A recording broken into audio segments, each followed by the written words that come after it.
giving our kids free access to social media and phones at young ages. They are not ready for it. Their minds cannot cope with the dopamine. They can only have it up to a certain hour, and you take it away. They're children. You can take the phone away. We've got to intervene as parents. But as companies, we now have to deal with the influx of kids that are coming into our companies with addiction. Watch, I see it all the time. Walk through any office. You'll see the older employees have their phones on the sides of their computers as they're working. You'll see the youngest employees have their phones face up in front of their keyboards between their arms as they're working. And this is how they work.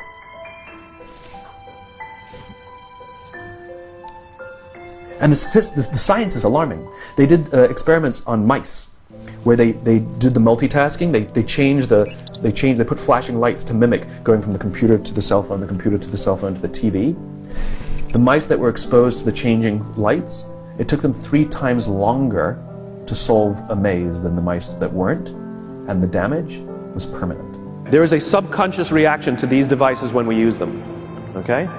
What if I were to hold my phone while I'm talking to you? I'm not checking it, it's not buzzing, it's not beeping, I'm nothing, I'm just holding it. Do you feel at this moment that you are the most important thing to me right now? No, you do not. Because there is a subconscious reaction we have to the device. When it is out, it makes the people around us feel that they are less important. So when we're walking down the halls in our offices and somebody says, hey boss, can I ask you a question? You go, sure, what's on your mind? We've just told them they're not that important. Or we can go, sure, what's on your mind? And if you don't have a pocket, find a shelf, put it on the shelf, come back and say, sure, what's on your mind?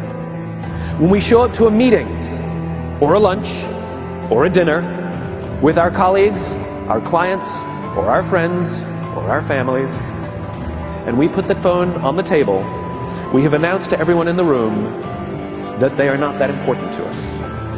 And by the way, putting the phone upside down is not more polite. My favorite one is when the meeting or at a lunch with someone, that the phone will ring and the caller ID will pop up and they will go, I'm not going to get it. Oh, so magnanimous. Oh, lucky to eat with you today. Or they could just put the damn thing away. You can tell how addicted we are. When somebody pulls out their phone when you're with them, how uncomfortable does that make us feel? You're walking down the street with someone, they pull their phone out. We feel stupid, so what do? We pull our phones out. We're so addicted. Somebody goes to the bathroom when we're at dinner, and what do we have to sit there by ourselves? God forbid we should look around the room for 5 minutes. We pull our phones out. Meetings, awful. What do we do when a meeting happens, right? Everybody's sitting waiting for the meeting to start. Bob's running a few minutes late. Bob's here? Okay, start the meeting. Do you know when relationships are built? All that in between time.